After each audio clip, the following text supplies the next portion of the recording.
So, ang ginawa namin, in-institutionalize namin. Ibig sabihin, gumawa kami ng isang center at isang team ng mga tao na yun lang yung gagawin nila.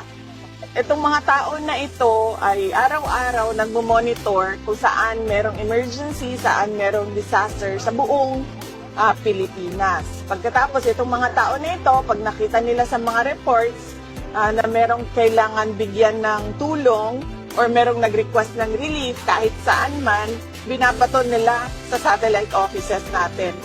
Naka-preposition lahat doon ang tulong sa satellite offices, and then yung satellite offices, meron silang assigned din ng mga tao for disaster response.